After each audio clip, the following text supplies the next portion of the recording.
बिस्मिल्लाहिर्रहमानिर्रहीम अल्लाहुम्मा सल्ली अला मुहम्मदिन व अला आलि मुहम्मदिन वबारिक वसल्लम। जी नाज़रीन कराम, अस्सलामु अलैकुम व रहमतुल्लाहि व बरकातुहू।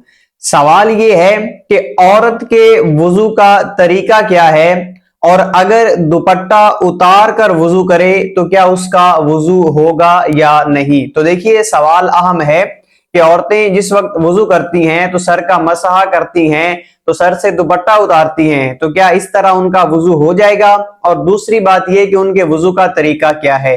तो देखिए, दोनों हाथों को अच्छी तरह धोना, 3 मरतबा कुली करना, 3 मरतबा नाक के अंदर पानी डालना, 3 मरतबा अपने मुंह को अच्छी तरह धोना, यानी जहां से सर के बाल उगते हैं वहां से लेकर ठोड़ी के नीचे तक, और कान की एक लौ से दूसरी लौ तक। और इसके अलावा बाजुओं को 3-3 मरतबा कोहनियों समेत धोना।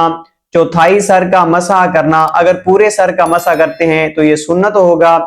और इसके अलावा दोनों पांव को धोना, यही औरत के वुजू का तरीका है। बाज अहबाब ये सोचते हैं कि शायद मर्दों से हटकर औरतों के वुजू का तरीका और है, जिस तरह नमाज पढ़ने का तरीका और है। तो सुनिए, वुजू करने का वही तरीका है जो मर्दों के वुजू करने का तरीका है। तो दूसरी बात यह कि अगर औरत सर से दुपट्टा उतार कर वुजू करती है तो उसका वुजू होगा या नहीं। तो सबसे पहली बात यह सुनिए कि अगर वो सर से दुपट्टा उतार कर वुजू करती है तो उसका वुजू तो हो जाएगा, लेकिन औरत को यह एहतियात करनी होगी कि वुजू अगर वो कर रही है और सर से दुपट्टा उतार रही है तो वुजू किसी ऐसी जगह पर करे जहां पर किसी मर्द की उस पर नजर ना पड़े।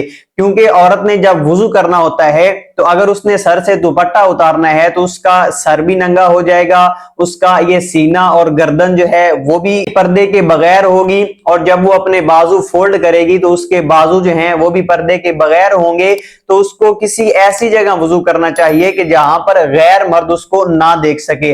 अलबत्ता अगर वो सर से दुपट्टा उतार कर भी वुजू करती है तो उसका वुजू हो जाएगा। तो उम्मीद करता हूं कि आपको ये सवाल और इसका जवाब समझ में आ गया होगा। अल्लाह रब्बुल इज्जत हम सब पर रहम करम फरमाए।